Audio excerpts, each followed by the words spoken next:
Bonjour tout le monde et bienvenue dans cette toute nouvelle vidéo. Aujourd'hui on est à Rouen, le pont Flaubert derrière moi. On est à Rouen pour la solitaire du Figaro. Première fois que la solitaire vient à Rouen. Alors vous allez dire on est sur la Seine. Mais ouais, mais le départ en fait c'est vraiment le vrai départ, c'est au Havre. Mais village départ à Rouen. Ils vont au Havre, ils partent pour le Havre vendredi matin. Ils passent la journée de samedi au Havre et ils partent dimanche en direction de Riron, donc en Espagne, sur une belle étape, sur une belle longue étape, avec du côtier, de l'offshore, tout ce qu'on aime sur la solitaire. Voilà, l'idée c'est que je vais vous présenter un peu les bateaux, je vous ai déjà présenté la course, donc en vrai voilà, mais je vais vous présenter les bateaux, un peu l'ambiance ici.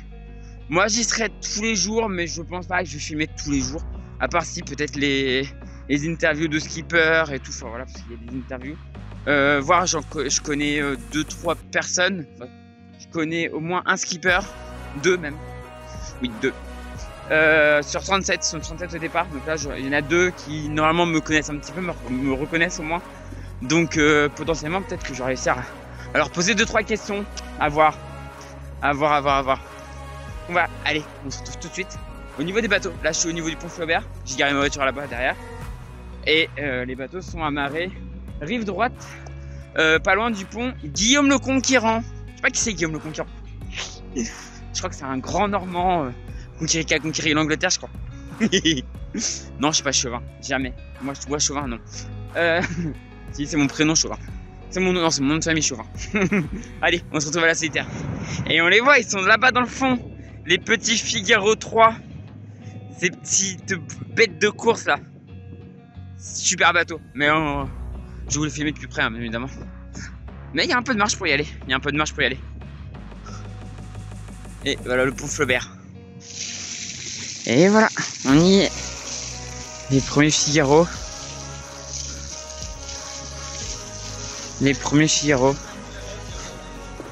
Magnifique.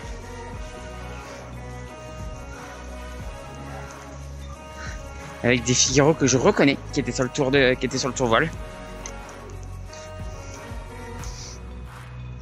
Là, le Figaro de Sophie. Magnifique. Alors, comme on peut voir, du coup, c'est une nouveauté de la solitaire cette année. Vous voyez qu'il y a des bateaux là-bas. Le défi Paprec, donc il y a des bateaux en fait qui partent en double. Alors, eux font pas toute la course, ils font juste la première étape, en fait, mais en double.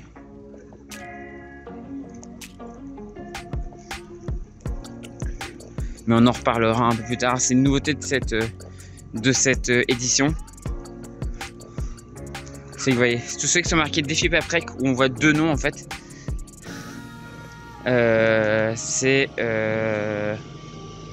Voilà, on voit un ou plusieurs noms. C'est 2 ou plusieurs noms. C'est le défi Paprec, comme là par exemple, rêver large.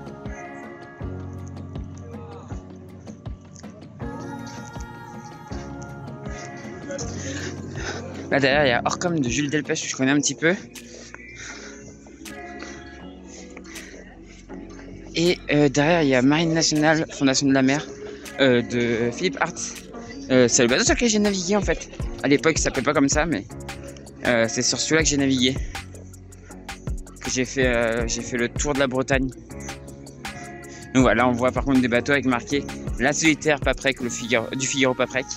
Et donc bah ça c'est les bateaux qui font la vraie solitaire, donc avec toutes les étapes. Donc en solitaire. Et donc course compliquée, mais on va en reparler un peu de cette course qui est extrême. Alors il y a des bateaux mis à couple par 3. Donc mise à couple c'est quand il y a 2 bateaux amarrés l'un à côté de l'autre, et là il y en a 3. Bah, les 3 CMB, donc il y a Espoir, Performance et vous avez Espoir, Performance et Océane. Et Océane, alors je me rappelle plus. Attendez, on va voir son nom. Louise Aquier. Oui, c'est ça. Et c'est une Normande. Voilà. Jacques Delacroix, donc actuel, gros sponsor d'avoile hein, quand même. Hein. Ils ont un ultime plus un Figaro.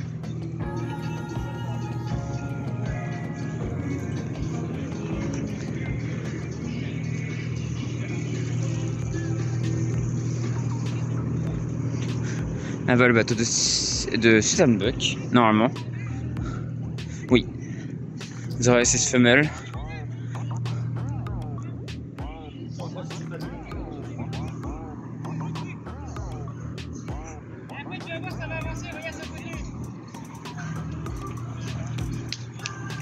Ah, Keguiner, le bateau d'Elodie Bonafous, qui va être sur sa dernière solitaire du coup, dernière solitaire du Figaro, puisqu'actuellement elle est en train de se faire construire un IMOCA, et si je me trompe pas c'est dans les moules de Massif, donc dans les moules du bateau de Charlie. Et justement quand on parle de Massif, bah, les deux Figaro skipper Massif, donc avec Charlotte Siven et Loïs Béréard.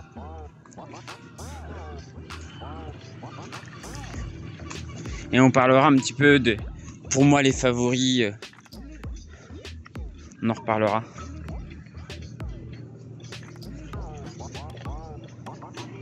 Et on arrive au bout du coup des bateaux.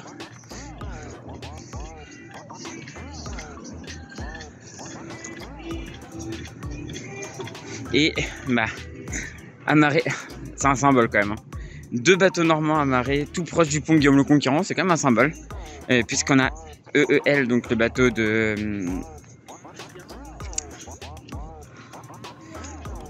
d'Alexis Loison, et Jules de Cellier, la région Normandie. Voilà, les 2 bateaux normands.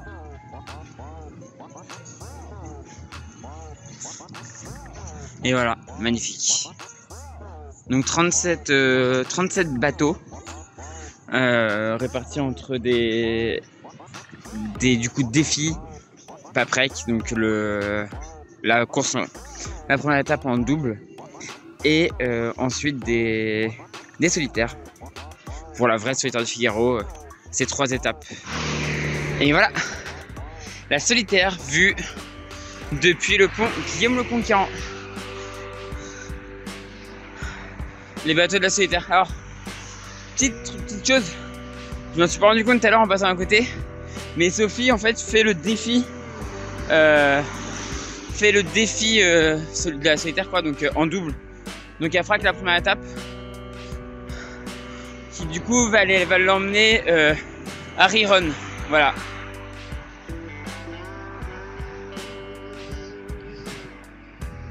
Magnifique. Magnifique, magnifique. Regardez comment c'est beau. Avec le Figaro région Normandie juste au bord. Trop joli.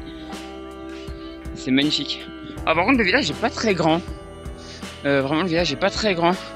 J'ai vu des villages quand même beaucoup plus grands sur d'autres villes. Ouais, j'ai vu des villages beaucoup plus grands sur d'autres villes. Après là faut dire un truc, c'est que c'est la première fois qu'ils viennent à Rouen. C'est un peu un essai quoi. C'est un peu un essai. Faut voir.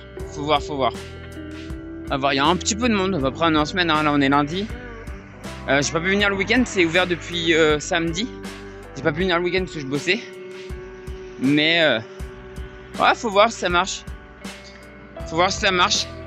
Après, vous savez, il y avait eu un départ de ma solitaire. J'aime dire ma solitaire comme si j'avais participé, mais la solitaire que j'ai suivie en 2019, ils étaient partis de Nantes. Hein. Donc bon, là il y a un peu plus de distance quand même avant la mer. Mais bon, c'est ok quoi.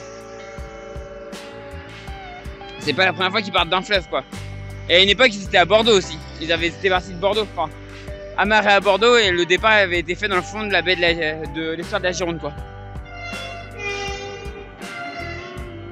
Alors oui, il y a des trains dans le coin. Il y a une voie ferrée là-bas derrière. C'est pour ça que vous entendez un coup de sifflet. Bon, c'est pas la solitaire, mais Roland, l'héritage normand. Le créateur de la Normandie. Enfin, oui. Enfin, ça, c'est quand je suis en mode chevin, je dis oui, c'est lui, machin. Mais bon, après, c'est un arrangement. Mais bon, c'est pas la solitaire, donc on va pas s'en parler. Mais vous savez que je suis un peu chevin sur les bords, donc fallait que je vous le montre, quoi. Il y a un petit truc là, avec de la musique un peu nordique, quoi. Voilà. Et donc voilà les Figaro vus de la rive gauche, où je vois un plan, on voit Fondation de la Mer, Philippe Hart, Orcom, Jules Delpech juste devant. Et bon, on voit les skippers massifs. Et région Normandie là-bas, Jules de Cellier. Voilà, depuis la rive gauche. La tour qui est derrière, c'est ce qui vous indique la marée en fait, si on est à marée haute ou marée basse. Voilà. Et il y a la même un peu plus loin derrière le pont là-bas. Parce que oui, du coup ici on est soumis aux marées. Hein. Ici on est soumis aux marées même si il y a toujours assez d'eau pour naviguer. C'est juste que c'est très dur d'aller vers le Havre à marée montante quoi. Mais magnifique, magnifique, magnifique.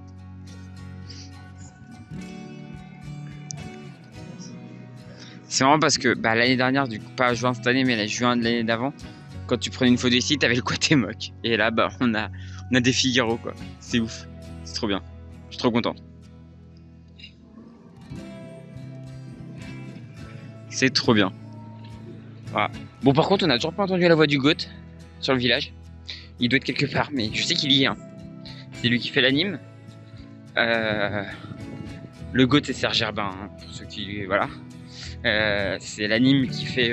c'est l'animateur de quasiment toutes les courses au large en France. Pas toutes mais par exemple c'est pas lui qui fait le Vendée Globe. Il y a quelques courses qui lui échappent mais il en fait beaucoup. La solitaire c'est lui. La Jaguar c'est lui. La route du Rhum c'est lui. Très apprécié des skippers.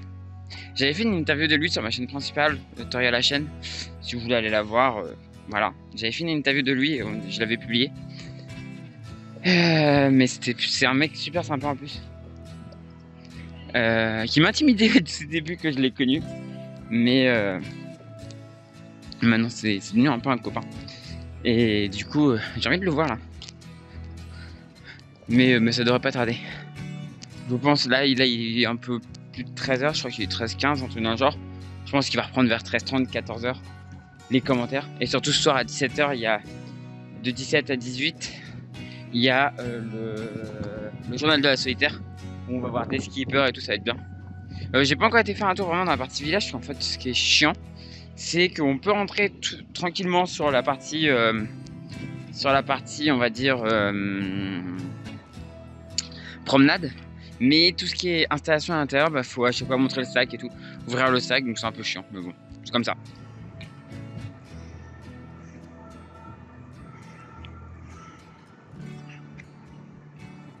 C'est beau, c'est beau, c'est beau, c'est beau. Alors faut savoir que les villages départ sont pas tous égaux. Je pense que peut-être qu'à Royan, parce que du coup là ils vont à Riron, après ils vont à Royan et après ils vont à la Turballe, je crois. Mais il faut pas juste Royan à la Turballe, hein. Rassurez-vous, il y a des détours quoi, comme d'habitude sur la solitaire.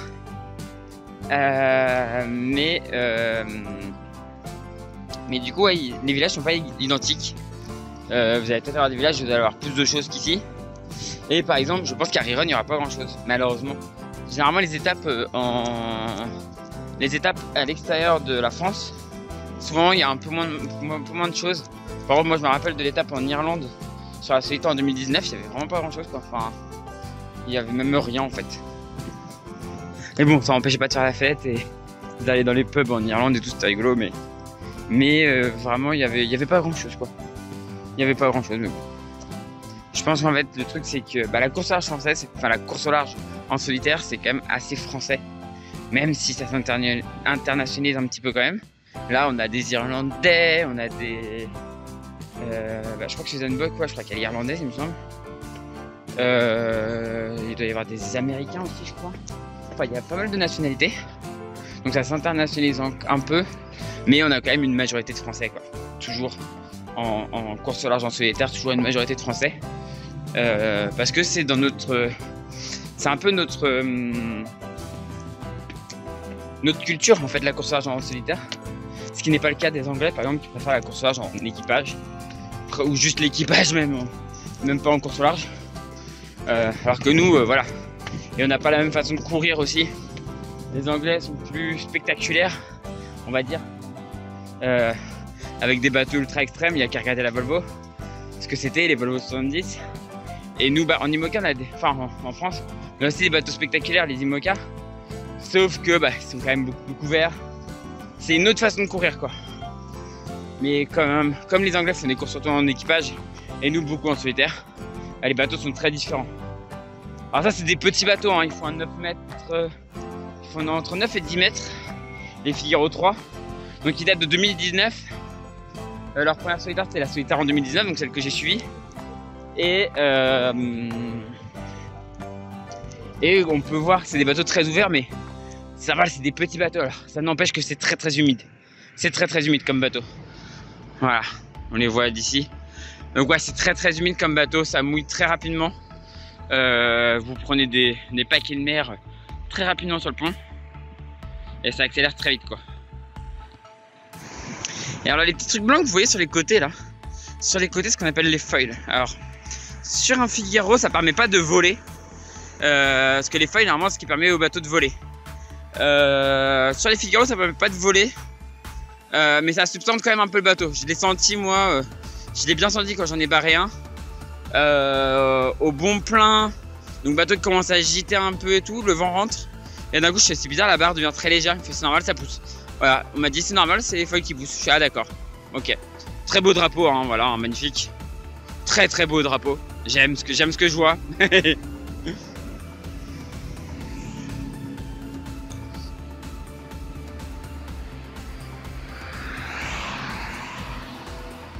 Ah, magnifique. Magnifique. Oui, j'arrête pas de prendre des photos du drapeau Normandie, région Normandie.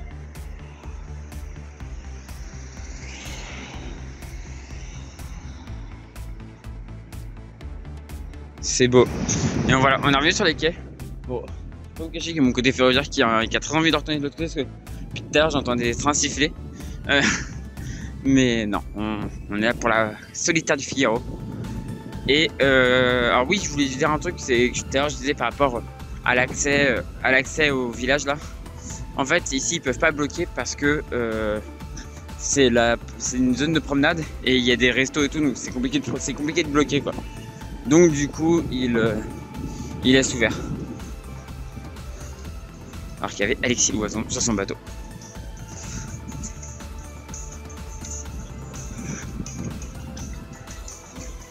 C'est cool de voir les deux bateaux normands l'un d'un côté de l'autre. Ah là là.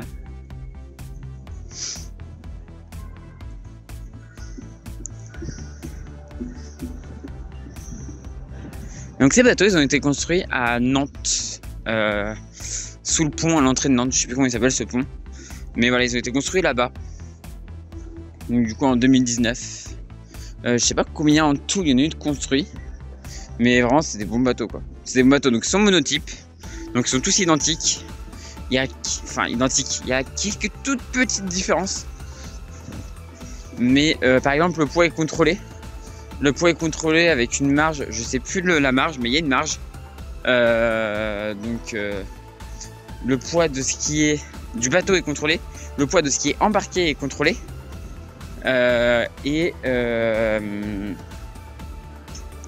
Donc tu as un poids minimum et un poids maximum aussi. Alors vous allez me dire pourquoi un poids maximum. Mais en fait, poids maximum, c'est pour éviter qu'il fasse du rappel, du matossage. C'est pour éviter que quelqu'un embarque des trucs juste pour faire du matossage. Voilà. Alors le matossage est autorisé, hein. J'ai pas dit que le matossage n'était pas autorisé. Le matossage est autorisé, mais en fait le truc c'est que si quelqu'un embarque plus de matériel, il va pouvoir faire plus de matossage et donc possiblement avoir un avantage dans le vent fort par exemple. Donc du coup il y a un poids minimum et un poids maximum.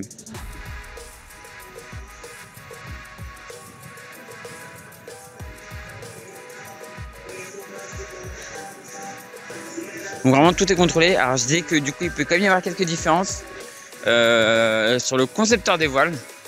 Toutes les voiles ne viennent pas du même endroit. Enfin c'est pas obligatoirement du même endroit. Et on peut jouer légèrement sur la forme de la voile. Mais c'est des pouillèmes qui peuvent faire la différence, hein. C'est des pouillèmes qui peuvent faire la différence. Mais c'est pas... enfin qui peuvent faire des petites différences, mais c'est pas parce que vous allez avoir fait ça que vous allez absolument gagner la solitaire quoi. C'est pas parce que vous allez avoir une voile un tout petit peu meilleure que vous allez gagner la solitaire quoi. C'est surtout le marin qui fait quand même beaucoup. Bon et après la préparation fait aussi énormément. Préparation du bateau je veux dire. Parce qu'après oui, après la préparation du skipper aussi. Les entraînements et tout, mais la préparation du bateau fait aussi beaucoup. puisque bah, un bateau bien préparé, c'est un bateau sur lequel on va pouvoir tirer sans avoir peur que ça casse. Alors qu'un bateau qui aura été préparé un peu trop rapidement ou mal préparé, bah, on tirera dessus mais on aura toujours un peu peur que ça casse. Et donc on mettra peut-être des jauges de la sécurité un peu plus haute, quoi. On tirera peut-être un peu moins sur le bateau, sur un bateau qui a été moins bien préparé que sur un bateau qui a été extrêmement bien préparé. Et donc bah, la préparation, ça se joue sur le temps qu'il y a eu de préparation, mais aussi bah, sur le budget qu'on arrive à dégoter avec son sponsor, quoi. Donc un skipper qui dégote un budget en dernière minute bah, pourra moins bien préparer son bateau, et un sponsor qui aura un budget plus faible pourra moins bien préparer son bateau aussi, quoi. Même si les bateaux sont identiques, on peut avoir il y a quand même de la préparation à avoir sur le bateau, quoi.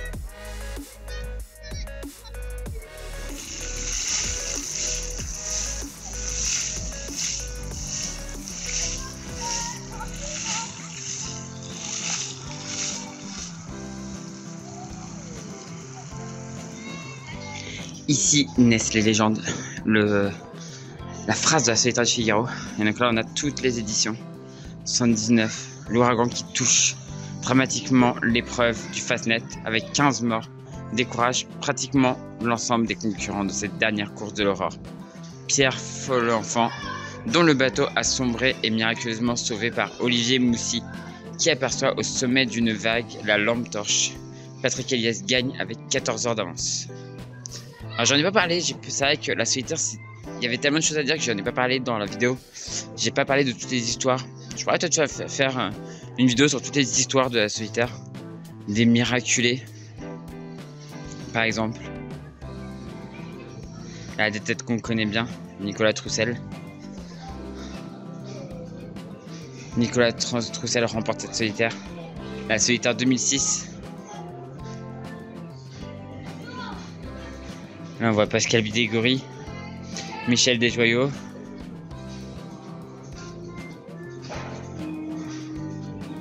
Et là, le trophée, avec tous les noms marqués dessus.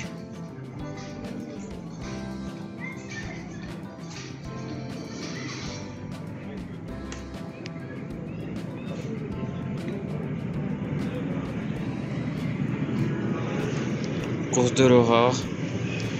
Solitaire du Figaro, la Solitaire Afflelou le Figaro jusqu'en 2007, la Solitaire Suzuki le Figaro jusqu'en 2010, Solitaire du Figaro Eric Bompard Cachemire, là où moi j'ai commencé à suivre 2011-2015, Solitaire Bompard le Figaro 2017-2019, Solitaire Urgo le Figaro 2020-2023 et la Solitaire du Figaro 2023. Et la Solitaire du Figaro Paprec maintenant. Et voilà, les récentes victoires 2020 Armel Leclache, Pierre Quiroga en 2021, Tom Laperche 2022, Corentin Euro 2023.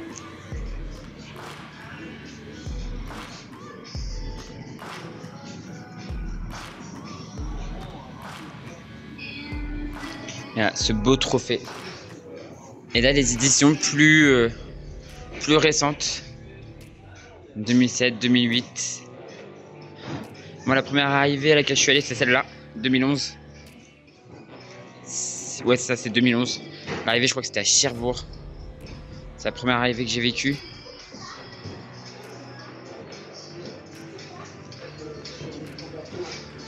Et c'est vraiment de doubler, essayer de faire quelque chose qui n'a jamais été réalisé. À deux doigts de faire demi-tour suite à une rupture des tests lors d'être. Voilà, vainqueur à Dieppe. Je me souviens, cette arrivée là, je crois que c'est celle. Alors, il me semble que c'est celle où.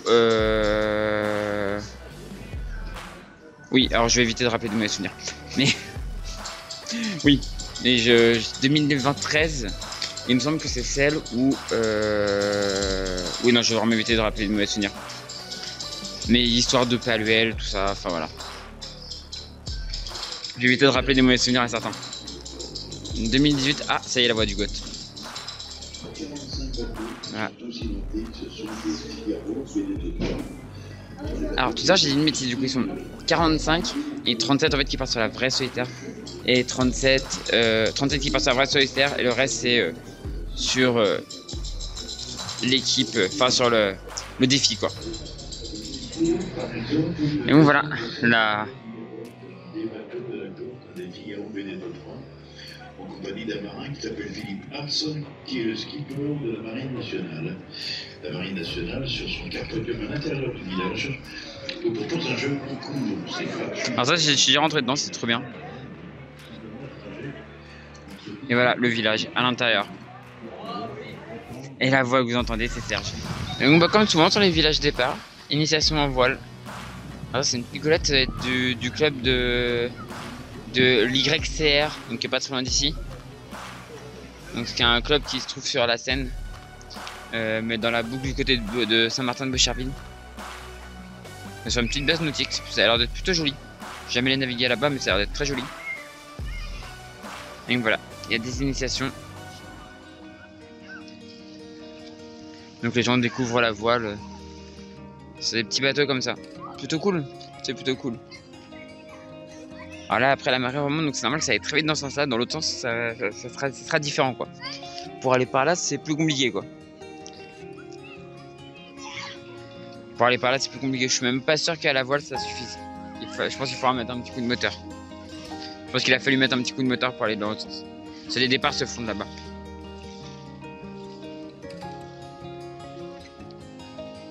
Donc du coup voilà. Et donc là on est au niveau des bateaux qui font le défi Paprec. Avec là le bateau le projet L'Arche au Havre. Oui, à côté le bateau Paprec. Donc encore deux bateaux normands amarrés l'un à côté de l'autre.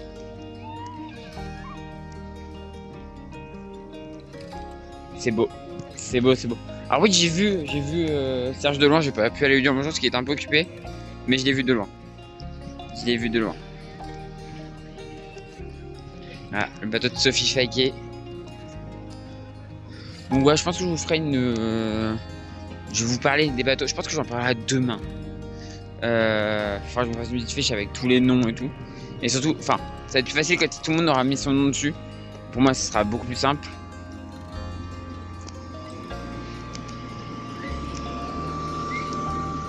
C'est bon, ils sont... Du coup, il y a 45 bateaux. Il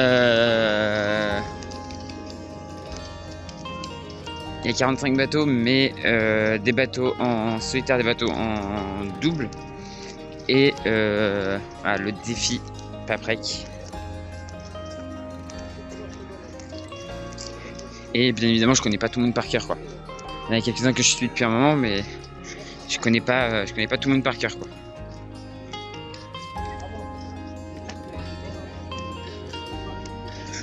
En vrai, j'ai me tilter un truc. Depuis tout à l'heure, je me dis non, moi je peux pas faire la descente de la Seine avec Marine nationale, Fondation de la mer. Mais si, techniquement si, parce que c'est vendredi. Samedi, j'aurais pas pu, mais vendredi je peux. Donc en vrai, je peux jouer au jeu concours pour essayer de faire la descente. Ce serait rigolo quand même que je remonte sur ce bateau, quoi. Ce serait très rigolo que je redescende. En plus, j'ai jamais descendu la Seine, quoi. J'ai jamais descendu avec l'Armada et tout, donc j'avoue que ça me plairait bien. Ça pourrait être la poteau si je gagnais ça. Bon, après, j'avoue que j'ai un petit cas de conscience de me dire, bon, moi j'ai déjà eu la chance de naviguer dessus, d'en emmener un autour de la Bretagne, donc il y a une petite partie de moi qui me dit, ah non, laisse ta place à d'autres personnes, quoi. Mais il y a une autre partie qui me dit, une petite descente de la Seine, alors ce sera au moteur, mais petite descente de la Seine en Figaro 3. Je dirais pas non, surtout que j'adorerais renaviguer sur un bateau comme ça. Alors qu'il y a Suzanne Buck sur son bateau. Attends, je crois que j'ai dit une bêtise. Alors, Suzanne Buck, elle est allemande. J'ai dit une bêtise tout à l'heure. Moi, je dis, je connais pas tous par cœur. Alors. Après, je connais pas leur nationalité. Suzanne Buck, ça fait quelques solitaires qu'elle fait. Je crois que c'est ça 2 ou 3e. Un truc. Donc, elle commence un peu à la connaître sur le circuit. Bon, Elodie, on la connaît depuis. Elodie Benafou, je crois qu'elle est arrivée sur la solitaire après 2020, je crois. Mais très douée. Très douée. J'ai hâte de voir ce qu'elle va donner en IMOCA. Vraiment, j'ai très hâte. Salut, Salut. Ça va? Ça va.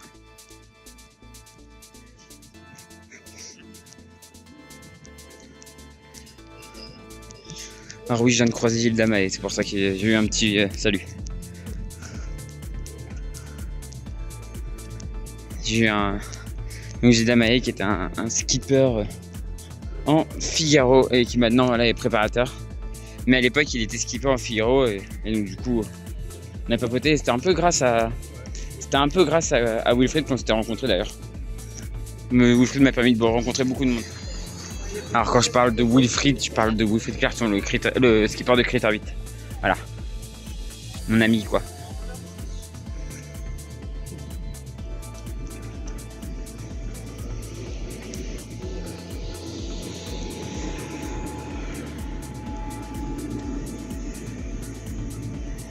Et voilà. Région de Normandie. Ils sont beaux ces Figaro. C'est des beaux bateaux. C'est des beaux et bons bateaux. J'adore ces bateaux. J'adore ces bateaux. Comme je vous dis, hein, j'adorerais renaviguer sur un de ces bateaux un jour. Je donnerais beaucoup pour renaviguer un jour sur un de ces bateaux. Alors on est avec Philippe Hart, skipper de Marine Nationale. Et du coup, comment tu te sens à quelques jours du départ?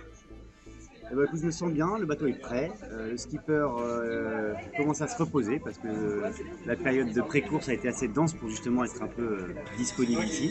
Donc voilà, on est là en train d'assigner des dédicaces pour le grand public. Donc voilà, bien en forme et puis bah, plus ça va aller, plus on va se mettre dans la course. Donc là on est encore dans la phase où on profite du grand public. Ok, c'est quoi tes objectifs pour cette course? Le plaisir. Le plaisir? Les résultats viennent avec le plaisir, donc le plaisir. Ok. Et dernière petite question, est-ce que tu as des objectifs pour la suite? J'ai cru entendre tout à l'heure, je sais pas si tu as vraiment parlé. Oui, bah, l'objectif il est affiché quand même depuis un moment, hein, c'est de partir sur un projet Vendée Globe à l'issue du projet Figaro. Garder le Figaro éventuellement pour faire des courses en double, en tout cas mettre des gens du staff de l'équipe sur le Figaro. Donc voilà, hein, quelque chose de complémentaire avec un team ayant, si on a les moyens de le faire, un IMOCA et un Figaro dans l'équipe. Ça marche, merci beaucoup. Avec plaisir. Bon voilà la petite interview de Philippe Hart. Il est en dédicace donc j'ai ma petite dédicace et oh bien sûr il m'a reconnu. On a papoté et c'est cool de savoir qu'il veut faire le Vendée Globe en 2028. Bien sûr je le soutiendrai.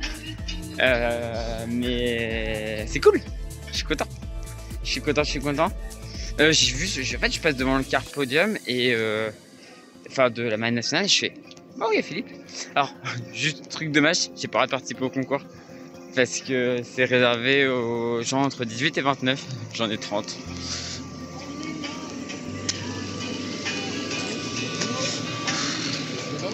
Les boules, un peu les boules.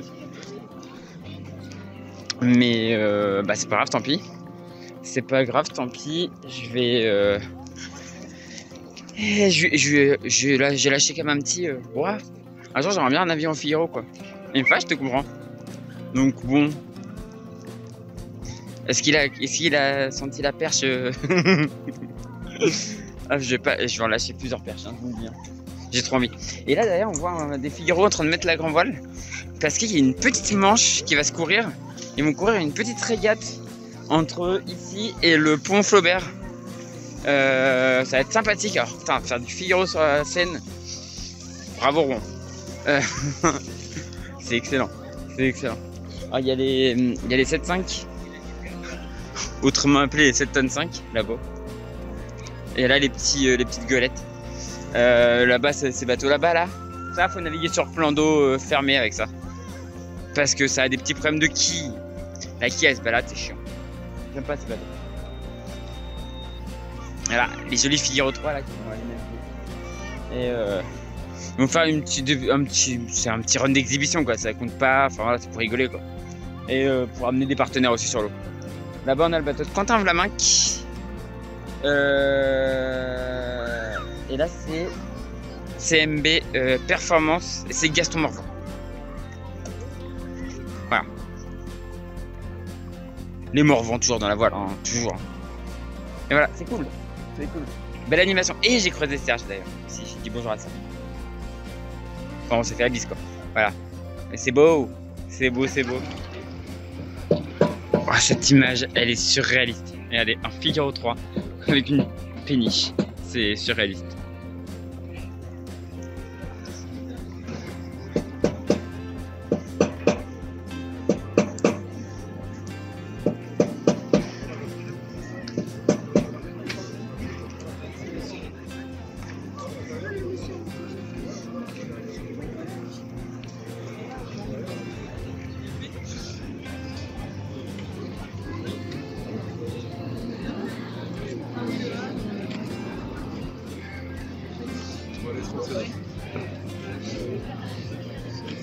Ah non, il a le moteur.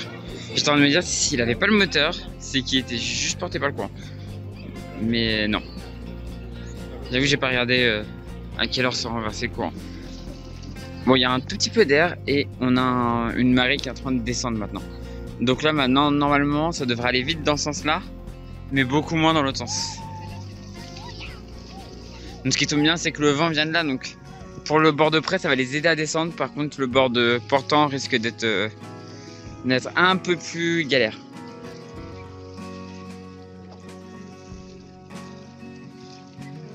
En vrai, il y a un vent de là, donc en vrai, ça devrait le faire.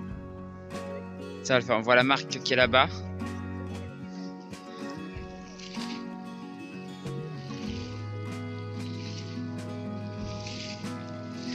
Deux choix là-bas. On a sorti une voile plate de près, on va dire. Et là plutôt une voile sur bout dehors. Je connais plus tous les noms des voiles, mais là c'est une espèce de Genac. On va voir ce que ça va donner. On va voir ce que ça va donner.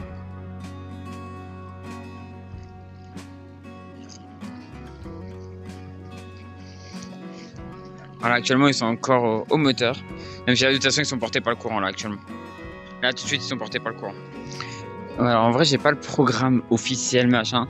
Mais à mon avis, vu ce qu'ils sont en train de faire, pour moi ils sont en train de déjà faire le parcours. Et en partie au moteur parce que de toute façon le vent est retombé là d'un coup. Vous voyez les 7.5 comment ils sont arrêtés. Bon après les 7.5 c'est pas des... Ah oui non, si quand il n'y a pas beaucoup de vent. Quand il n'y a pas énormément de vent, ça peut avancer. Et bon, bah, quand il n'y a pas de vagues, surtout. Je suis méchant avec ces bateaux, mais... En fait, quelqu'un qui découvre, il va trouver ça formidable. Enfin, moi, la première fois que j'ai navigué dessus, je me suis dit, ouais, c'est génial. Et quand tu découvres les autres bateaux, tu fais, mais en fait, non, c'est de la... Voilà.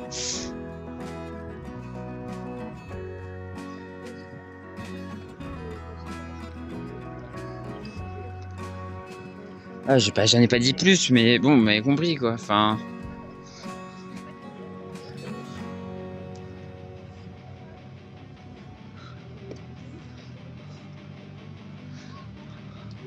Oh, bon bah. Les alchilantes qui tentent même pas d'aller d'aller à la bouée. Alors eux non, ils continuent en fait. Ils continuent plus loin. Sous Genac. Mais ça a le moteur là. Là ils ont le moteur. Il n'y a pas d'air, il y a zéro. Là il y a que dalle. Voilà. Il n'y a que dalle actuellement. Sur la Seine. Ma Bretagne CMB Performance qui a rafalé, enfin qui a roulé sa voile d'avant. Alors que l'état filante est toujours avec les deux voiles. Et là il s'approche un peu trop du bord. Ici il y a un peu d'air là. Mais qui maintenant semble être vraiment dans l'axe. Donc c'est pas simple. C'est pas simple. Et là par exemple j'aimerais pas être à Alpatus 7.5.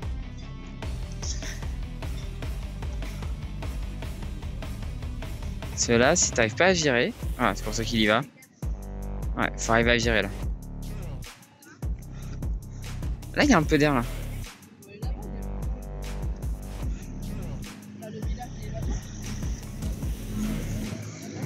Là, il y a un petit peu d'air ici.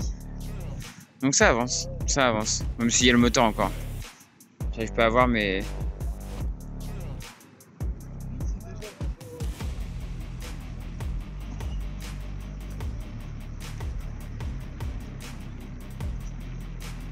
Oui, on voit encore de l'eau cracher à l'arrière. Il y a encore le moteur. Alors là, ici, il y a de l'air. Ici, il y a de l'air.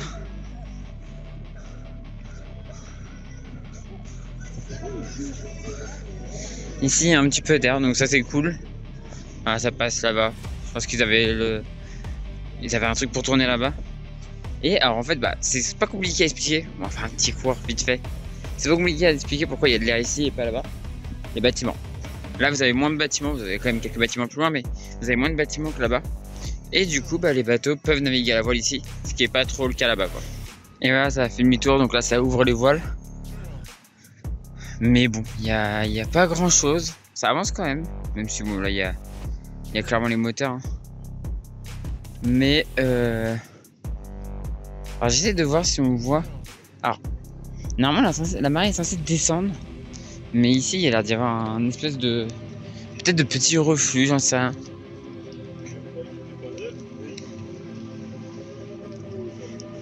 En tout cas, c'est censé descendre. Mais visuellement, j'ai pas l'impression. Enfin, niveau eau, j'ai l'impression que ça remonte, ça continue à pousser encore un peu, on verra.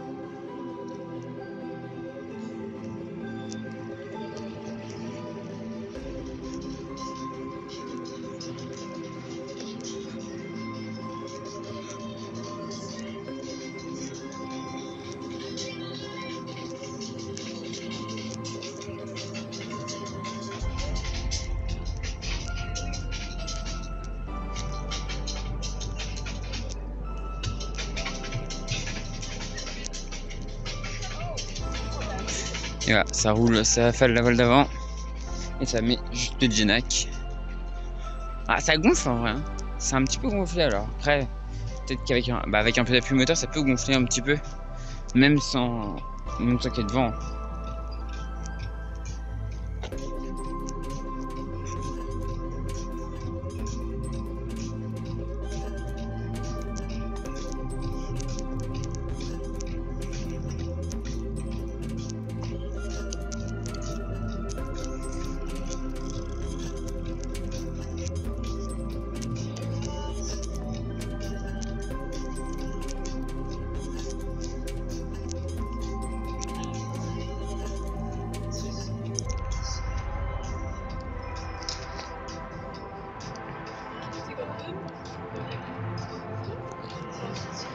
Cette image elle est folle devant le bâtiment de l'agglo de Rouen.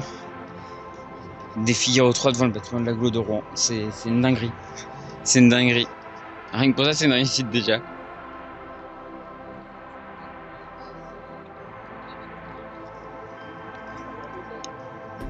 Magnifique. Là, ça descend pas trop mal. Voilà, ça en panne.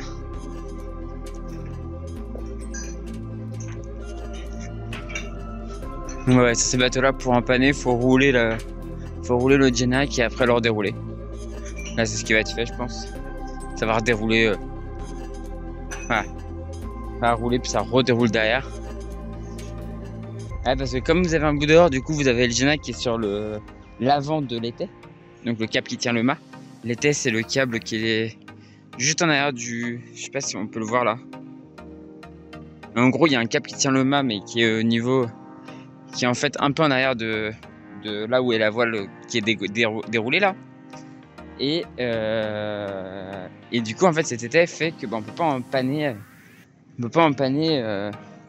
sans rouler quoi.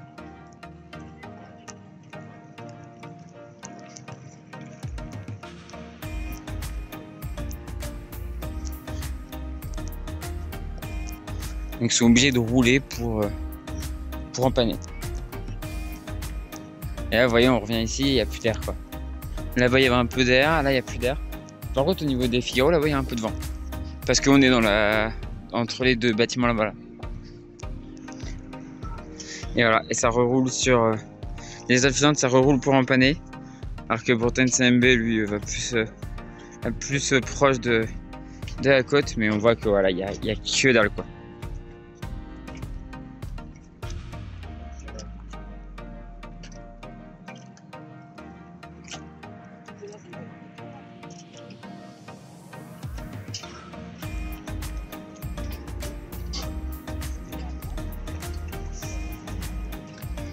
Et voilà. Ça avance pas trop mal là en vrai. Je sais pas s'il a embrayé. C'est là, il y a le moteur qui tourne, ça c'est sûr de toute façon. Je pense qu'ils ont quasiment l'obligation en fait d'avoir le moteur qui tourne. Mais est-ce qu'il a embrayé? Je pense que oui.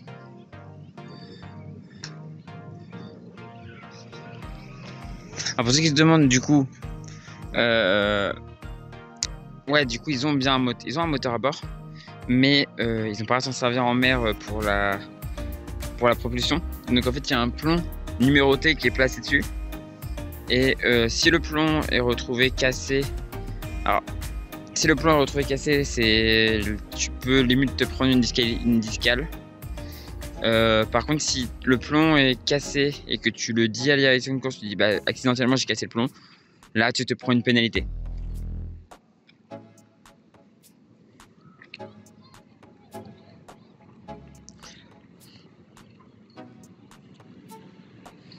C'est en gros le plomb saute si bah, on embraye quoi.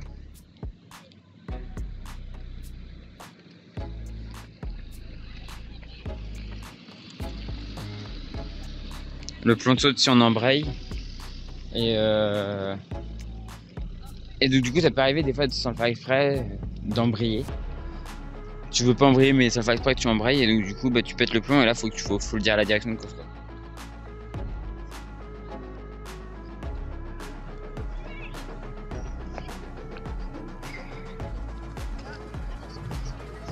Et donc après pour s'assurer qu'il ne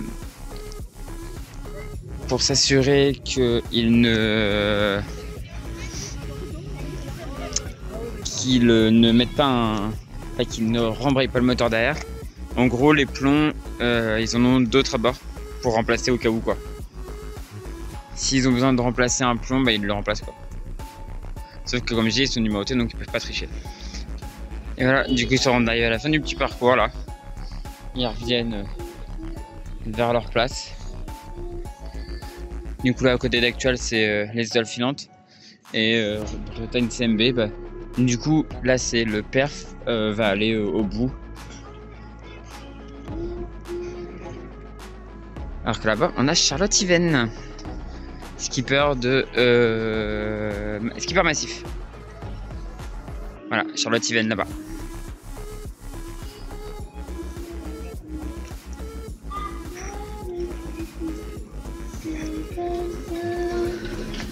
J'ai vu tout à l'heure, j'ai vu un officier arriver en trombe et tout. Je comprends mieux. Alors ça, c'est le genre de bateau qui traverse souvent Rouen. Les bateaux de croisière.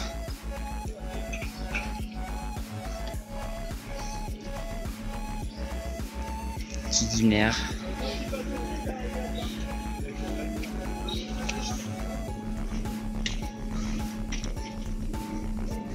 Les étoiles filantes.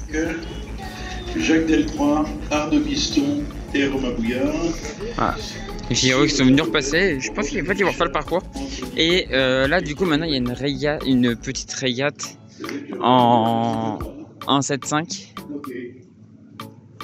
En ce temps, on a Quentin Blanc-Marin qui est à bord de son voilier les étoiles filantes. Donc voilà, il y a une petite course en 7.5, et justement il y a Jules Ducellier, donc je vais pas vous cacher, je vais tenter d'aller prendre une photo avec lui, et voilà.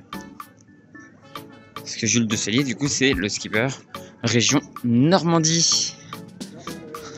Et alors je le connais pas très bien, enfin j'ai plus de mal à visualiser sa tête que Guillaume. Mais on va essayer d'aller voir ça. Donc là, ça va être des courses du coup avec ce que j'appelle les 7 tonnes 5, ça, les bateaux là-bas que je vous ai montré là. Alors que là, il y a de l'air. Là, tout de suite, il y a de l'air. Et chose assez rigolote, c'est que les Figaro 3 n'ont pas les feuilles de sortie là-bas. Mais bon, pour une navigation comme ça sert à rien. Et donc bah, je vais aller voir. On va aller voir la régate. Bon, ça y est, les skippers ont embarqué sur les bateaux. Donc moi, de visu, on va soutenir le bateau avec l'avant noir.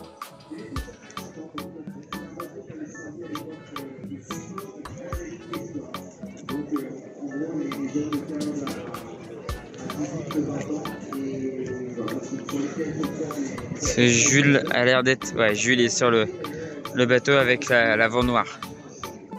Donc ouais, souvenir bien évidemment ce bateau, bien évidemment. Ah, ça gère bien les bascules, hein. Ça gère bien les bascules. Ça gère très bien les bascules. Et on voit les Figaro du coup qui sont en train de rentrer eux. Ils ont fini leur petit tour.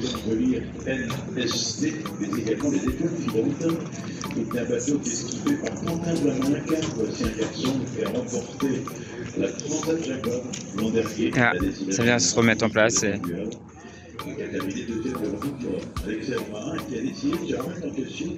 les mises à coupe c'est pas facile, surtout avec des feuilles.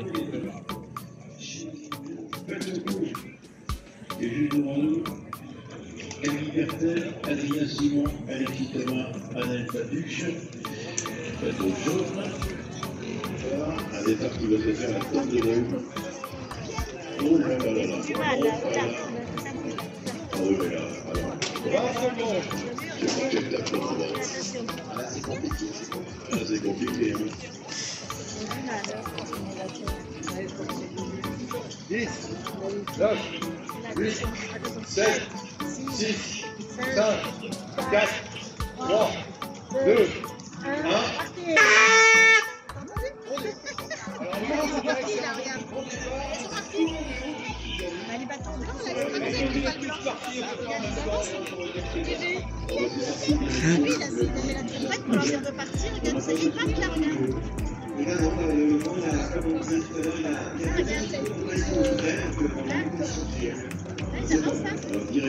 Le vent qui est complètement... qui fait des 3-6, c'est horrible. Bon, c'était compliqué le départ. Ils ont accordé le départ parce que tout le monde a mordu de 3 longueurs de bateau, donc c'était un peu... aïe aïe aïe. Ah frère, hein. Navigation sur la Seine, hein, c'est sûr que c'est compliqué. Avec le courant surtout. Et donc on voit que bah, c'est parti. Là ils ont le courant avec eux, donc ça va très vite. Ça va assez vite. Malheureusement, le bateau avec Jules est pas très bien parti. Et voilà, et ça y est, le vent a retourné. Et du coup ça balance les speed vent. Ça rebalance, ça balance les speed vent. Donc ils sont partis au près, ils sont déjà au portant. Enfin, voilà, c'est les joies. Et bah malheureusement parce qu'on va être gêné par un bateau de croisière qui passe.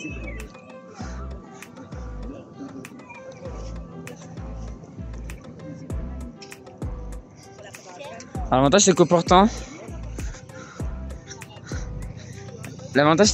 un bateau qui est un petit peu derrière peut avoir un avantage par rapport au bateau qui est devant. En fait on peut arriver à déventer un petit peu, même s'il y a des règles après qui évitent de trop jouer. Et là on voit, voilà, alors là l'envoi du spi, très bon envoi du spi sur le bateau noir. Donc il grille tout le monde, à part bon, du coup le bateau qui est vraiment parti devant.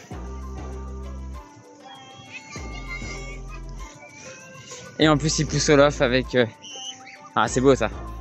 Ça c'est beau. Alors il y a un bateau largement devant, mais le reste pas trop mal. Le reste c'est une belle bataille.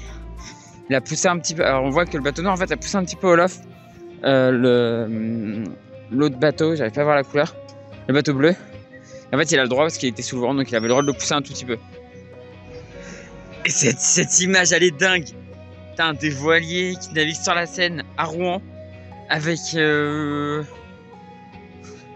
voyez qu'il navigue à la voile sur la Seine à Rouen, avec un bateau de croisière qui passe derrière. Enfin, c'est dingo quoi. C'est complètement dingo en fait. Mais bon, on va rester là parce qu'ils vont passer la marque. Donc là, il va falloir qu'ils rafalent le spi. Parce que là, du coup, ici, on a un vent d'ici. Donc il va falloir qu'ils rafalent le spi pour remonter au près vers. Alors ça va être du près un peu contre le courant. Là, ils vont s'amuser. Là, je peux vous le dire qu'ils vont s'amuser.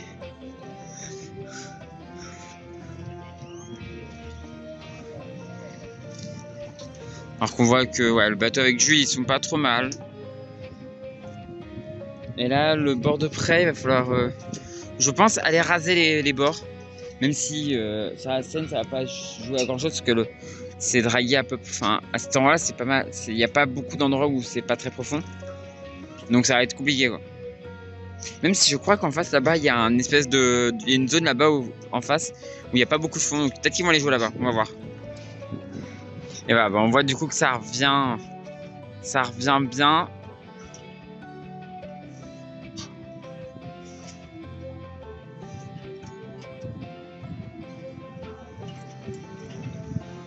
Bon, alors là-bas, il y a un vent totalement différent. Parce que regardez, là-bas, ils sont sous spi. Ils restent sous spi.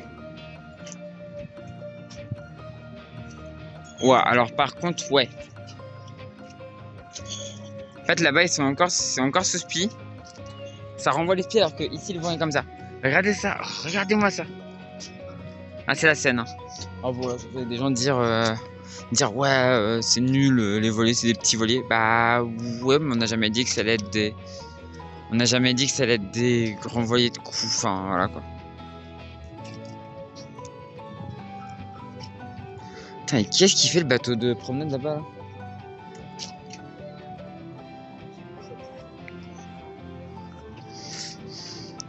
Ah, dommage pour le bateau orange parce qu'ils avaient bien géré. Et là, ils ont une cocotte dans le spi, donc là, c'est une horreur. Ça, à défaire, c'est une giga horreur. Et voilà, là, du coup, ils vont pouvoir renvoyer. Sauf que maintenant, ils ont perdu tout avantage.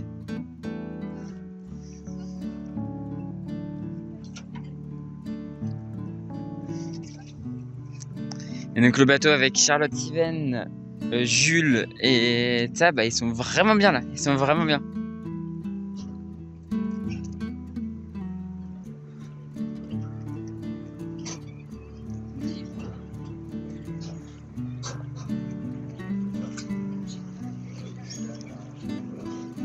Et là, d'un coup, ah non mais c'est une dinguerie ce vent. C'est une dinguerie ce vent. En gros, dans le fond là-bas, vous avez un vent portant, et ici vous avez un vent. Enfin, quand on est ici, on voit un vent de là quoi. Enfin, c'est dingue, c'est la scène quoi. C'est une navigation sur plan d'eau fermé. Donc là, ça va être celui qui va faller le spi en dernier, qui va sentir bien le truc.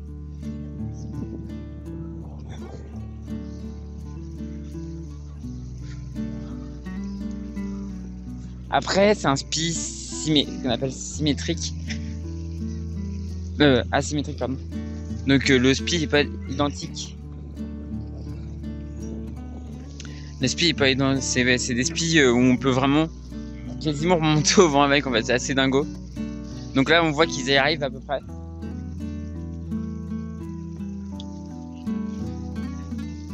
C'est dingo.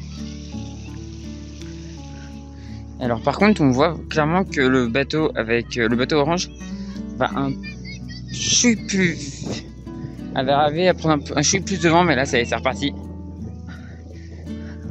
Et je ne vais pas vous cacher que de savoir qui est sur le bateau avec le bateau noir, ça me donne le smile.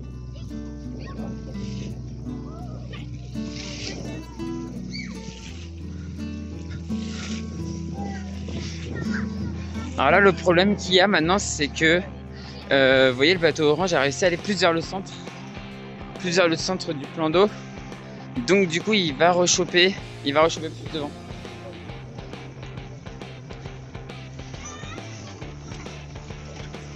Donc clairement, rien n'est joué, ça va être très sérieux jusqu'au bout.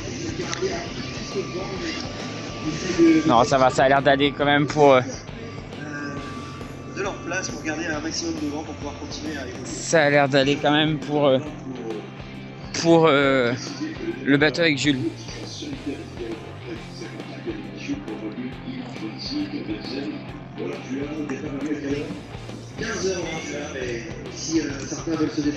Et bah c'est pas mal parce que le bateau avec la voile orange est tombé dans une molle, plus d'air, et du coup le bateau de Jules a réussi à se maintenir. Donc ça c'est cool, ça c'est cool.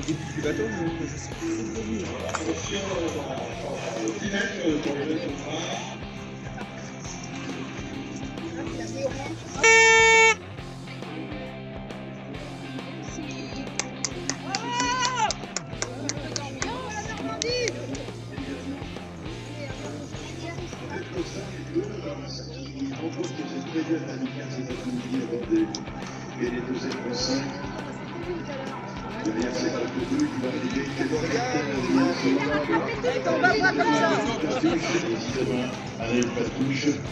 parfois, on ne fait rien.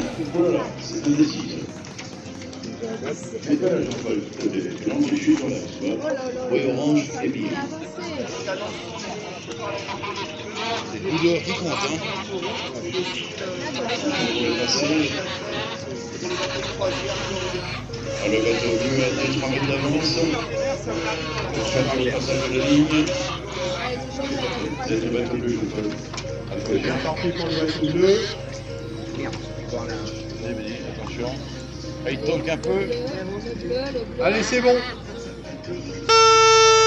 Bateau bleu. Bateau bleu. Le vert est passé aussi. Le vert est passé. Toute l'équipe. Bon bah voilà, let's go. Moi je suis ouvert, pas du tout. Donc là-bas on a Jacques Delaproie, donc le skipper de Actual. Et moi j'aimerais bien prendre une photo avec Jules, mais il est sur les pontons. Je vais essayer de voir si je peux l'avoir. Alors ça vérifie les voiles.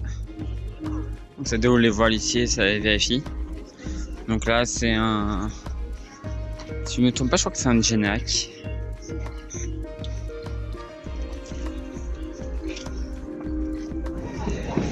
Bon bah j'ai pas réussi à avoir Jules. J'ai pas réussi à l'avoir parce que il est... En fait je le vois revenir vers le bord des pontons, donc moi je me mets à la sortie des pontons et en fait il a dû sortir par ailleurs. Enfin, il a sauté par-dessus le truc. Donc du coup je peux plus l'avoir, mais bon, il reste encore quelques jours.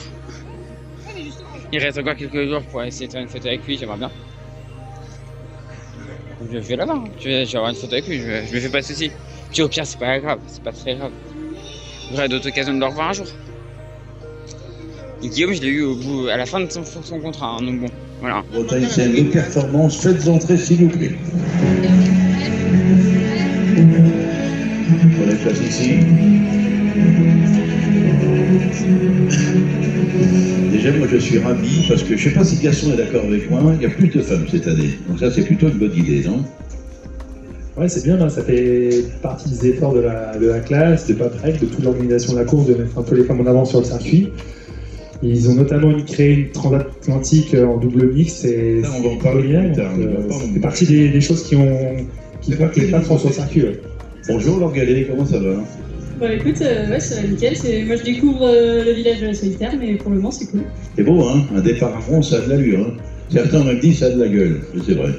Bah ouais, c'est original, mais c'est bien l'originalité aussi. Exactement. Donc c'est lui qui a monté l'équipe, qui a créé le projet, et puis à un moment donné, voilà, il s'est dit que il voulait pas que la course au large au Japon s'arrête quand lui arrêtera de faire de la course au large. Là, il a 57 ans. Ah, ça veut dire qu'il a un avenir prometteur alors. Ouais, on verra qu'on va parler trop vite.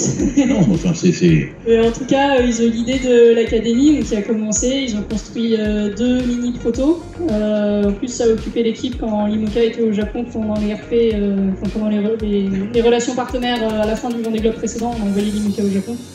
Donc l'équipe est restée en France et a construit les mini de leurs propres mains. C'est pour ça que ce sont des protos. Et ils ont cherché des skippers. Donc, il y avait ça, c'est laser radial, donc c'est-à-dire que c'était... Ça, c'était au Portugal sur une Coupe d'Europe et ouais, c'était un bon souvenir. Et puis, alors, on va préciser que tu es de l'Abervrac au Port Finistère. C'est là-bas que tu as commencé à naviguer, là, ouais, dans les Abers, un petit peu au nord de Brest, dans le Finistère Nord. C'est là-bas que j'ai grandi. J'ai fait de la voile un peu avec l'école et après, je me suis mis dans les écoles de voile et j'en faisais le mercredi, le samedi, et après des petites régates. Et de fil en aiguille, ça va bien, je me suis bien pris au jeu, je me suis inscrit comme ça pour faire la compétition. Dimcha, le skipper d'Allemand, on les applaudit tous les deux, s'il vous plaît. Et on prend place sur cette, ça va bien?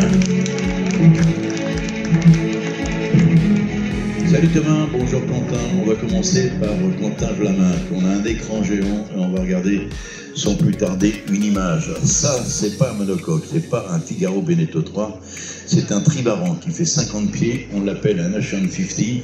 Auparavant, on l'appelait un multi 50 pieds. Ce sont des bateaux volants, voire même volages. Et à bord de ce bateau-là, Quentin Vlamin qui a terminé en solitaire, 2e de la mythique Route du Rhum destination Guadeloupe.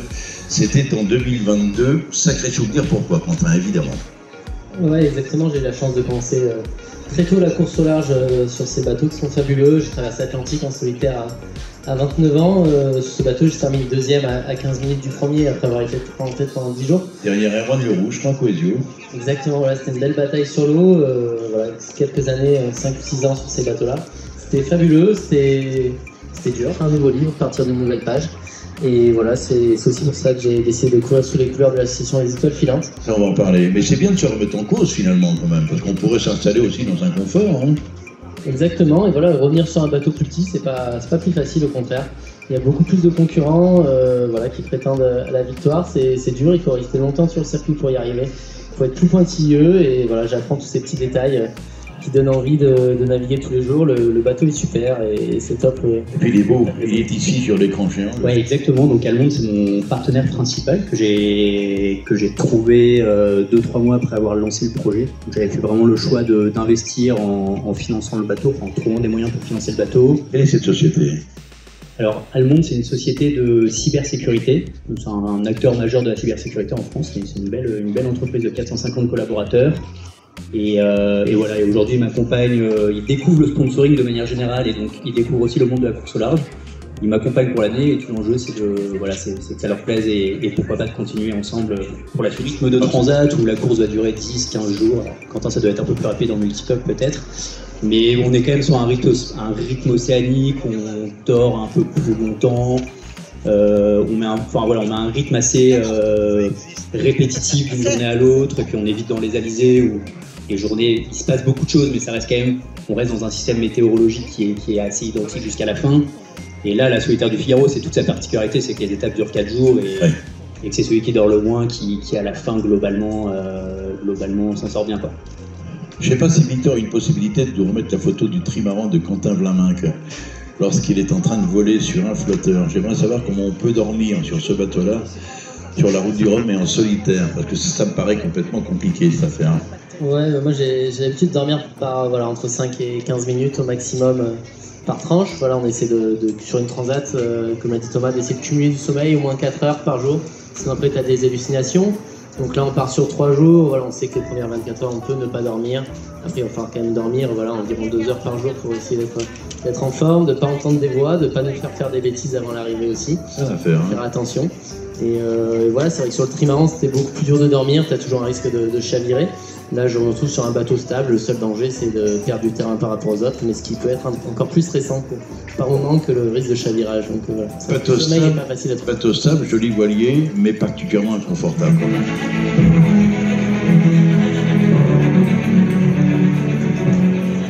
Bonsoir, merci à tous les deux d'être venus nous retrouver. Encore 2 bisous.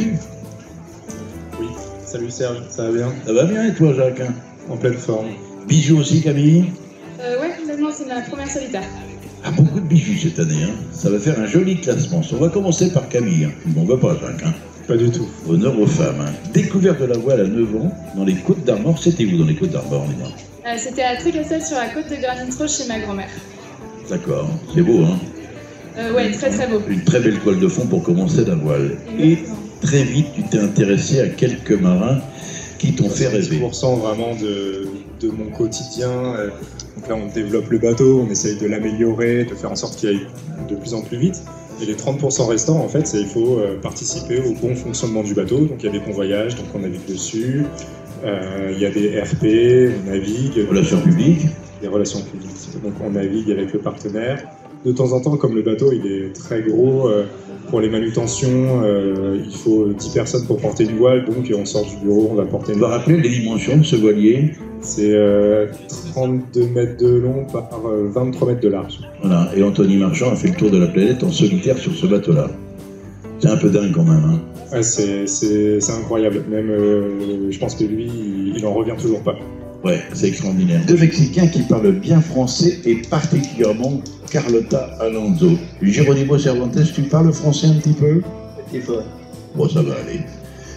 Alors, on va essayer de vous découvrir tous les deux par l'intermédiaire de cet entretien. Vous allez participer à ce qu'on appelle le défi Paprec.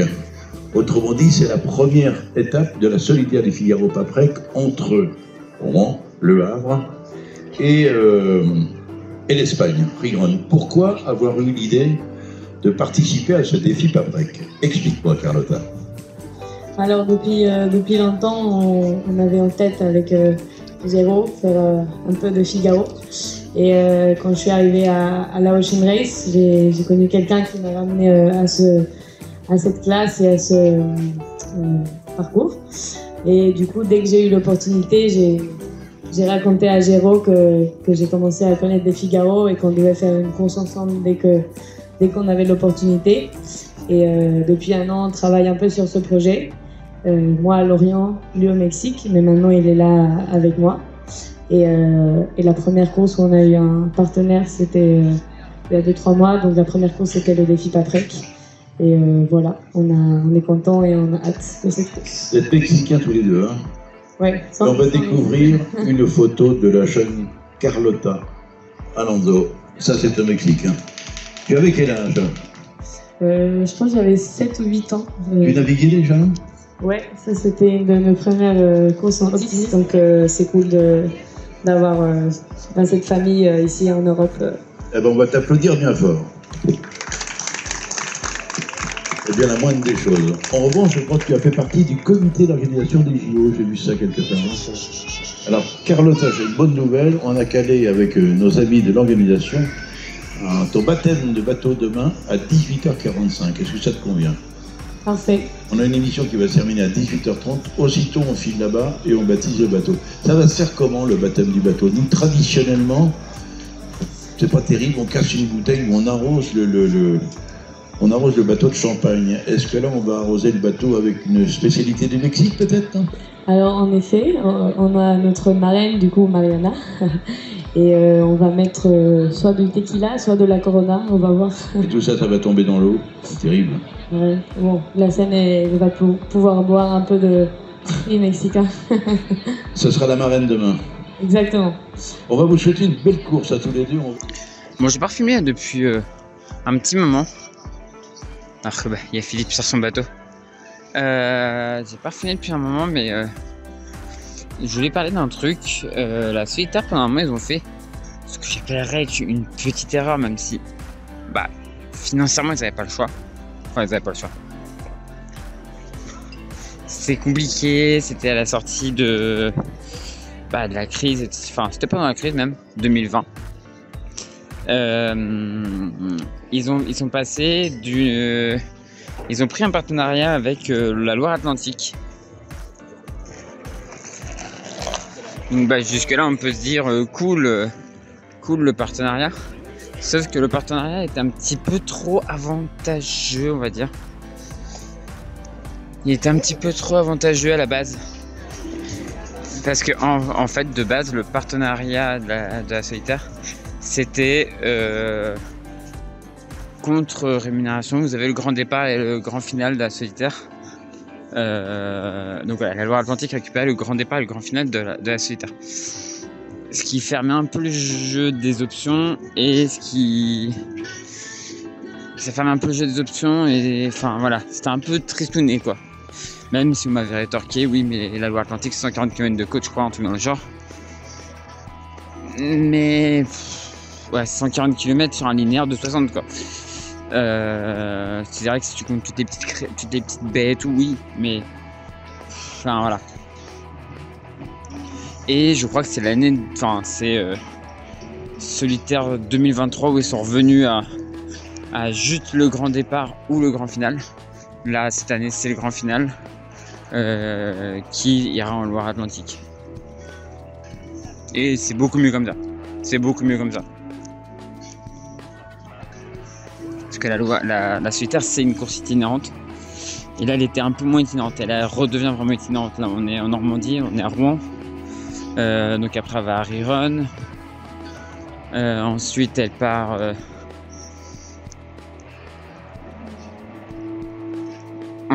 à Royan et ensuite elle va à la Turballe. Donc voilà, c'est quand même pas mal. On va à pas mal d'endroits quoi. Et en vrai c'est très bien, genre qui retourne plus nord qu'ici. Il y a eu un départ une fois, c'était en 2020, le départ de Dunkerque, c'était sympa aussi. Je pense qu'il y aurait moyen de refaire des choses comme ça. Maintenant c'est possible de le refaire quoi. À l'époque c'était plus possible. Bon bah voilà, fin de cette première journée à la solitaire. Je pense que finalement, alors peut-être que je vais vous faire un petit run, mais peut-être que je vais faire un run de publication, soit j'en sors une tous les jours ou tous les 2 jours, je vais voir. Mais je pense que je vais faire une vidéo par jour de passer à la solitaire. Donc là il y a aujourd'hui, il y a demain et il y avait aujourd'hui, donc il y a demain. Donc demain on est mardi, mercredi et jeudi. Et après vendredi ça va être surtout, j'ai filmé le départ d'ici et après je vais essayer. De ce que j'ai entendu c'est entre 10 et 12 heures pour descendre la Seine. Ils vont galérer. 120 km quand même. 120 km, voilà. Je vous laisse faire le calcul. Donc je pense que j'essaierai d'aller les filmer, photographier à différents endroits. Je pense qu'ils vont naviguer un peu en troupeau. Donc je vais peut-être essayer, j'essaierai peut-être d'aller les regarder partir d'ici, ensuite aller les voir à Duclair, ensuite peut-être du côté de Jumièges. Pas Jumièges, si Jumièges, oui. Et après on verra. Si je vais un peu plus loin aussi, je sais pas. Peut-être au niveau du pont de Tancarville, j'en sais rien. On verra, mais en tout cas, je pense que je vais essayer de les avoir plusieurs fois. Donc voilà.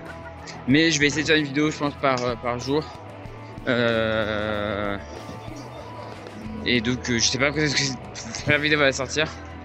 Mais en tout cas, ça va sortir régulièrement. Voilà.